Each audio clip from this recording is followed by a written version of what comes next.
Hi, everyone. Happy Friday. Aline here, Redhead Whiskey. Already 2 people are with us. That's great. Happy Friday, everyone. So today I am super honored to have Joshua Hatton from Single Cask Nation with us today. Joshua is going to join us for Whiskey Club. So it's a very exciting video for us. Hi, Joshua. Hey, how are you, Eileen? I'm good. How are you? I'm good. I appreciate you having me on. Yeah, thank you so much for joining us, and thank you for the plan to visit the clubs, the Redhead Whiskey clubs in New York and Bergen.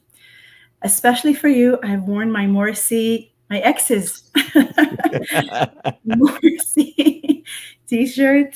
Morrissey has been a part of our marriage for 20 years.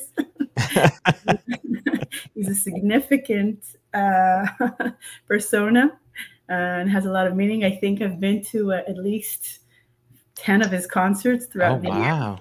Okay, yeah. I've seen him 3 times. I haven't seen him as many as 10. That's great. We were because we lived 5 years in England, and I saw him there, and he was also in Israel for a couple of shows as well. Okay. So thanks for joining. Pleasure. Yeah. First of all, congratulations for the new chapter in Single Cask Nation, the awards and the recent acquisition by Artisanal Spirits. Huge honor. But we wait to hear about that later. But maybe first, just tell us. I mean, I'm discovering you as we go. I met you first as an Impacts person, and then I made the connection to Single Cask, and then I made the connection to your podcast. So tell us, who are you, Joshua Morrissey Hatton? Could I pour myself some whiskey first before I? Yeah, let's pour. You've got whiskey, right? I have Buchradi Single Cask that I got from Yori, who also, shared the Ben Nevis 20 Single Cask Nation bottle. That was phenomenal. Yeah, really happy with that one. That was so sweet on a second refill. So nice. That's Ben Nevis from the 90s. They just were producing their spirit in a certain way. It was much. Ben Nevis in general is lovely spirit, but that 90s Ben Nevis seems to have a sweeter profile to it. So beautiful. Yeah. I think we finished like a bottle in a. Oh, you finished it already? Well, we shared a bottle, and then he took it with him. So and that's it. Okay. Yeah. So cheers. Thanks for joining. Cheers. Thanks, what are you for having me. So this bottling will never see the light of day. I don't know if you could see it there. So we bottled a 14-year-old Glen Grant from it's a first fill American Oak Sherry hogshead, 14 years of age. And we did this when we joined Artisanal Spirits Company, and this was sort of a celebration of joining that family. So we were in Edinburgh in January, and we bottled this as a surprise for everybody within the company, and everybody got to go home with a bottle. So this will never see the light of day. This is just for sort of an employee's bottling, and I've done all this damage myself, and I'm not a huge drinker, despite what my wall looks like. I'm not a huge drinker. I love it. It's a really special one to me. So slange. Oh, l'chaim. Slange. I have a friend who says slange tov, which I really slange tov. That's good. I'm gonna adopt that. Slange tov. So, okay. So what was your question? I meant to explain who I am and what I do. Well, yeah, who you are, a little bit of background, you're, and then maybe leading that into when did you fall in love with whiskey, or when did what happened? Okay. What created that beautiful wall over there? Yeah. Well, maybe we'll start there, because I think that there is a bit of an origin story there, which is directly connected to my star here. Around 18 years ago or so, my wife and I had recently joined our local shul, our local synagogue, and we were just testing it out, see if we liked it. And after the Kabbalat Shabbat services, we went to the social hall, and there was a guy at a table, and he had 5 bottles of whiskey in front of him. And I said, "Oh, I think I'm kind of interested in trying this whiskey out," because I wasn't a drinker. For years, I didn't touch anything. Nothing at all. Nothing at all. Nothing at all. No, I grew up in the punk and hardcore scenes. I was a straight edge kid. I was against all substances. I just didn't. It wasn't my jam. Anyway, so I saw this guy, and he's got all these bottles, and I said, "Oh, that's interesting." And so I went over there, and I said, "Yeah, never really had whiskey before. What should I try?" And he had said, "Well, do you like sweet? Do you like spicy? Do you like smoky?" And I said, hold on a second. I didn't even know a drink could be smoky. That sounds interesting to me. Can I get a pour of that? And so he had poured me Lagavulin 16. And that's a good opener. Opener, right? This is my gateway whiskey here. And he poured it for me. And what I really liked about it, this is going to sound silly, but it's the God's honest truth. When I smelled it and tasted it, I fell in love, not because of the spirit was what the spirit was. I fell in love because it reminded me of going camping with my dad. All those campfire smells and the autumnal and the sweetness in there, just so many memories wrapped up in that. And I realized, again, coming from the perspective of someone who was not a drinker, to say this is a drink that its purpose isn't to get you from point A to point B. Of course it can do that, and it does it really well, but it can take you to point C, which is to fond memories. And that's what I really liked. And so I have a very obsessive personality. Once I'm fascinated by something, I just go down that rabbit hole, and I keep digging and digging and digging and digging and digging. And I fell in love with it. And, in those early days, I was just trying to discover more. And, this was in, 2007, 2008, somewhere around that time frame. And I discovered some blogs. And one of the blogs that I discovered was called whiskyhost.com. It's no longer around. Yeah. But that was my business partner, Jason's blog. Oh, okay. And making more puzzle pieces. Yeah, right. Oh, things are starting to fit together. Everything. And what I liked was, he had these tasting notes that I connected with. You'd read the tasting notes while you're smelling the whiskey and tasting the whiskey, and you say, okay, I can sense these things. That's cool. But they were so concise and straight to the point. It really helped me on my early journey.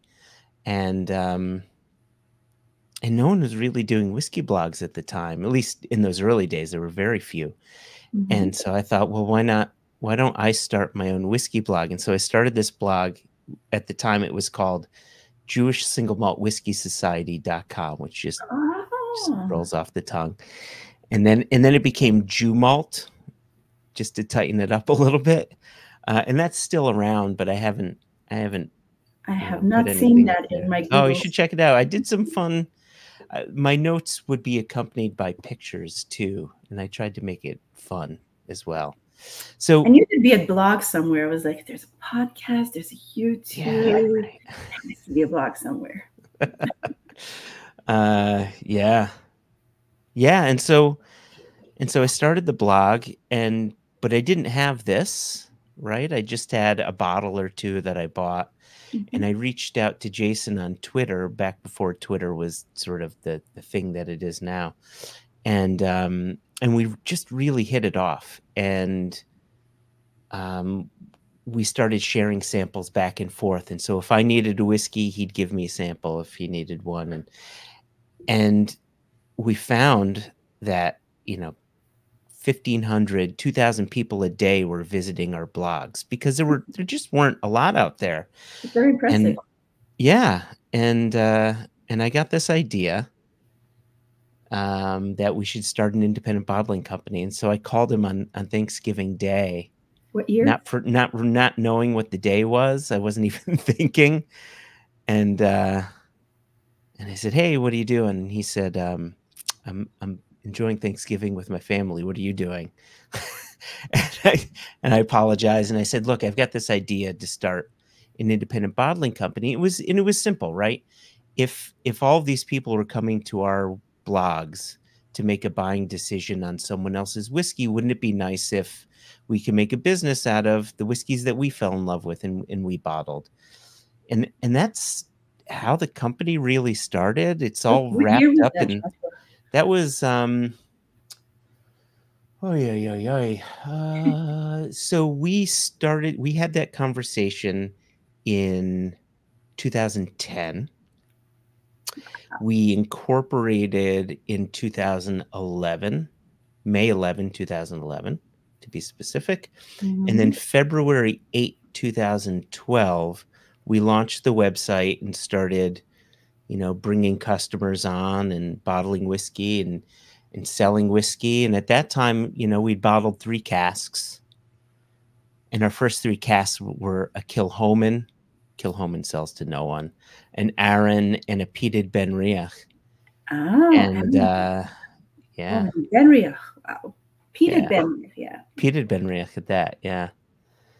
And here we are, fast forward to 2024, and we're looking at bottling over 80 casks this year alone.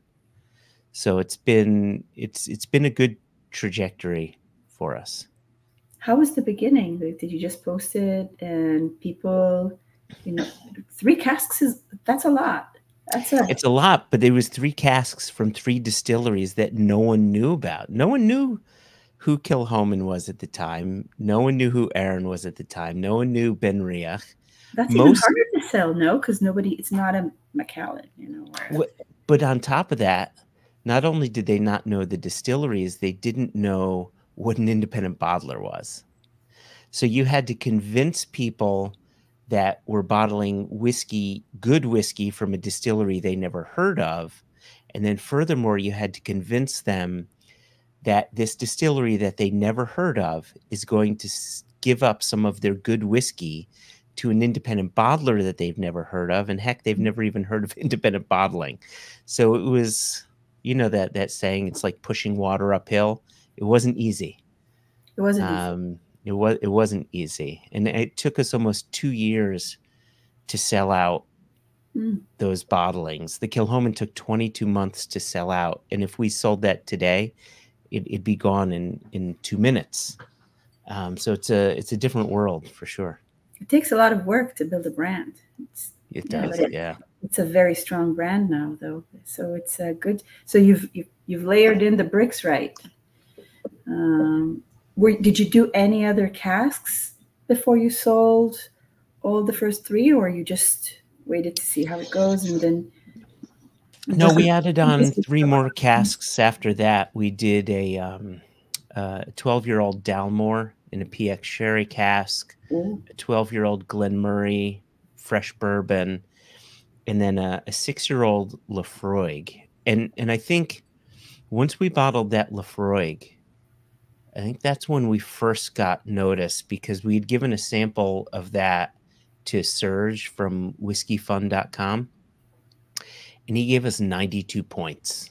And he doesn't really give points in the 90s unless it's something he thinks is really special. And when he does, people pay attention. And when that happened, that's when we started getting more eyeballs on us and our website and the things we were doing. That's beautiful. And so you always were on the kind of like the path of content as well as bottling. So I was trying to understand. So when did you launch your podcast / because it's the 8th season now. I was trying to it's in the 8th season. So I guess that's got to be 2016 is when we launched it then. The podcast. Right? Yeah. And it's a phenomenal one. I'm so glad I discovered it as well. I think I found it through Twitter. And so can you tell us a little bit about the podcast? Yeah, it And really. why move from the written format into That's a good. Well, it's a good question with an easy answer. Writing a blog is like playing solitaire. Mhm. You can only have so much fun.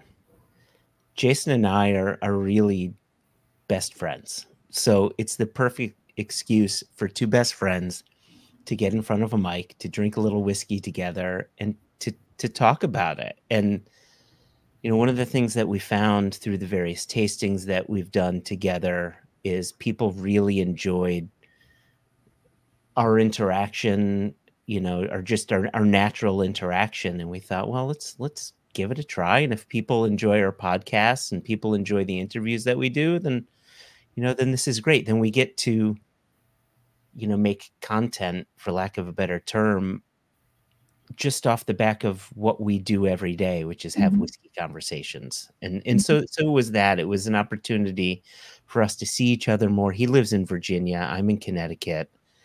We've never lived in the same state. And so it gave us an opportunity to see one another a little more and together have, whiskey conversations with people we really looked up to in the industry.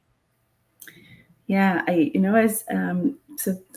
YouTube channel is extremely young, but as I go through this journey, I am finding that the best places and the best videos are done with good people that I connect with. That produces something that is of extra value. Yep. For sure. So what else so did you plan this company to be I'm going to be an independent bottler and I'm going to release that, and then did you have like a Stalin 5-year plan of what I'm going to do this and I'm going to do that and I'm going to do this and do that and I'm going to add the podcast and then the podcast, or did it all happen organically? And well, we definitely we had a 5-year plan, and then we had another 5-year plan, and then we had an idea, and then we didn't have a plan. I mean, by the time we had to install the next 5-year plan, COVID hit, and the world kind of went upside down, and so for a while we were just trying to do all we can to keep the business going. But let me, before we go into that part, let me just back up a little bit into those 5-year plans, and I'll just add in some extra details. Within the first 5 years, we also launched a festival in New York, Chicago, and Seattle. It was called Whiskey Jubilee. yes. See, I've got Okay, another connection. Okay, so when I posted this, Gil posted this, or I posted this on Whiskey Lovers Facebook group. You were like, "I'm everywhere." You are everywhere. Again, I didn't realize that you're the person behind. Yeah. Okay, and so you're right. And so the idea originally was to become an independent bottler, and for both of us to leave our day jobs to make enough money off of what we love, being independent bottlers, to feed our family. Right? That's what we want to do. We wanted this to be our full-time job. And as two guys living in the US, not being directly connected to the liquid itself, that was really difficult. Everything that we did, was on the back of third-party help, be it warehouses and bottling halls and things like that. And so, if I'm being very honest, it wasn't until ASC's acquisition, Artisanal Spirits Company acquisition, that we're allowed to do something like this, because ASC is a big company. It's a publicly traded company within the UK. They're the parent owners of Scotch Malt Whisky Society. So we're sister brands of Scotch Malt Whisky Society, and they own thousands upon thousands upon thousands of casks and have filling contracts with dozens and dozens of distilleries. And so, we were a small company that at any given time had around 100 casks in the warehouse that we were renting.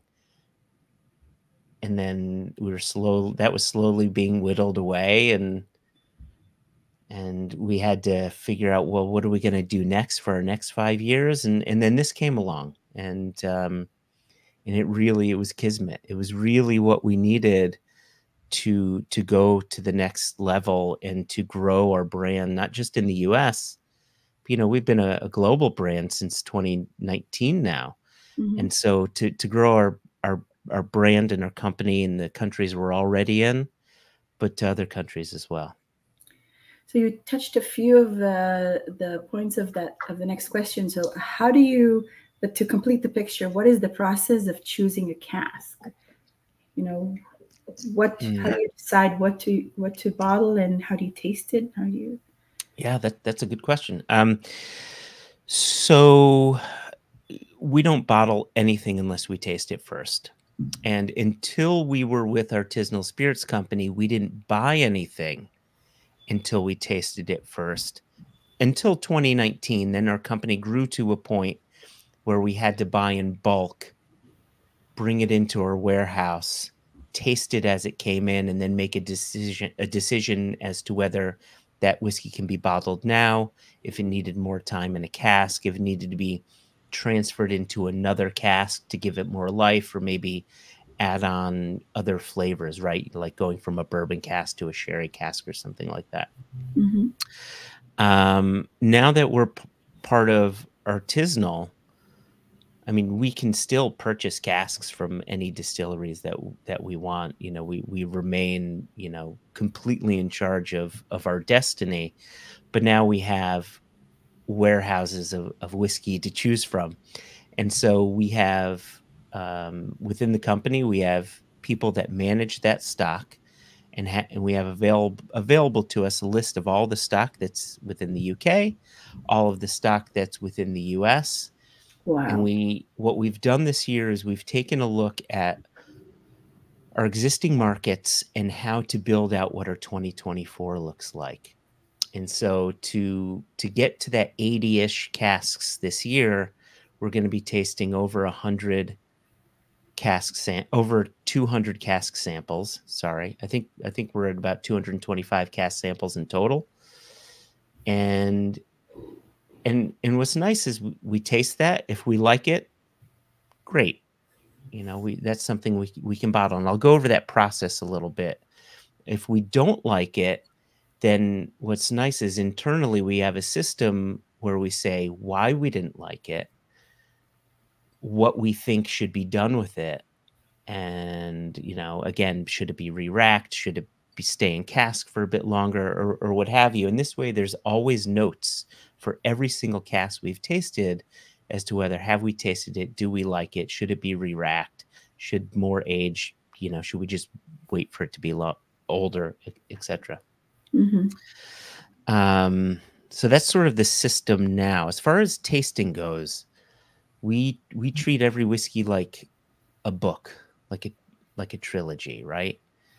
It's when you think about whiskey, you nose it, you taste it, and then you focus on the finish. Like that should be a nice experience from nose to palate to swallowing it, and you're just like, oh, that was nice.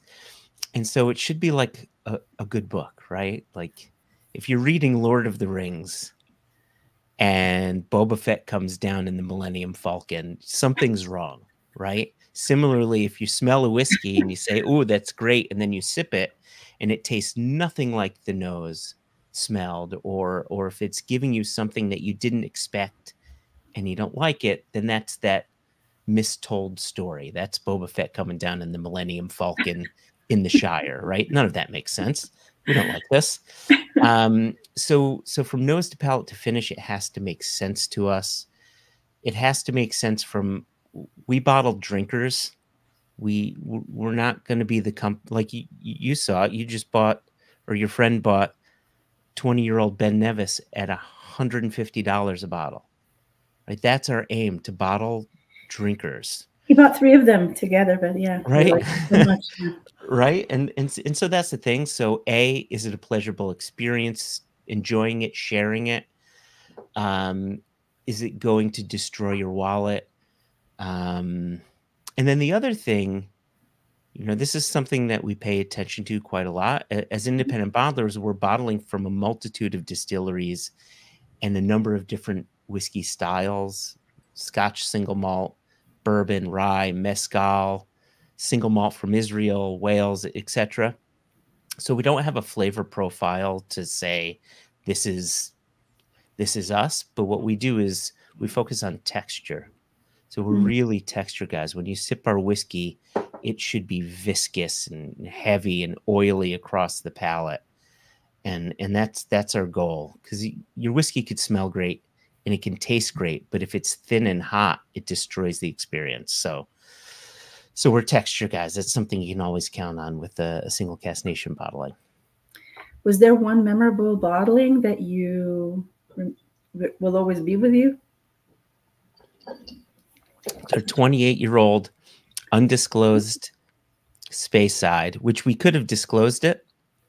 It was a 28-year-old sherry cask Daluane, and from my palate, it was the best whiskey we'd ever bottled. And what's your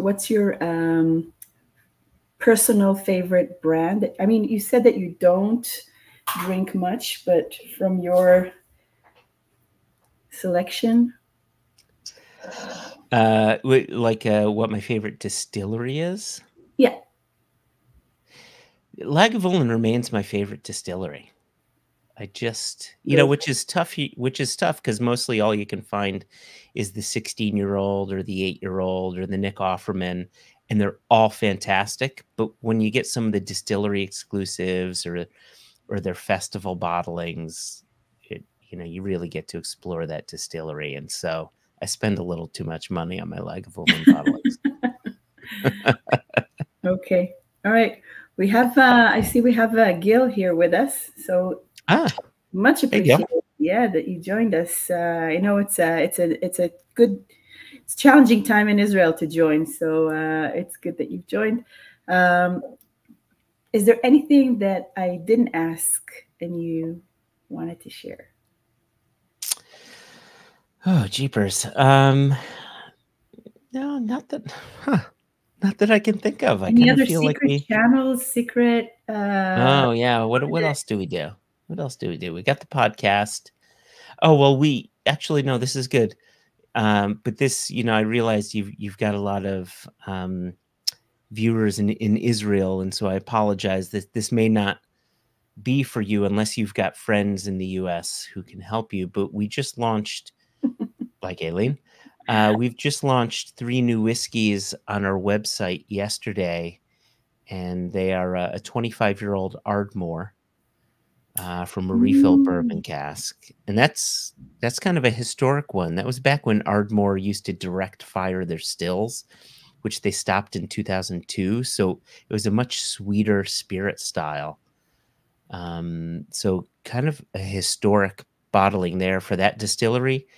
A 5-year-old Ardna Merkin from a first fill sherry hogshead, unpeated, so just nice, sweet, rich.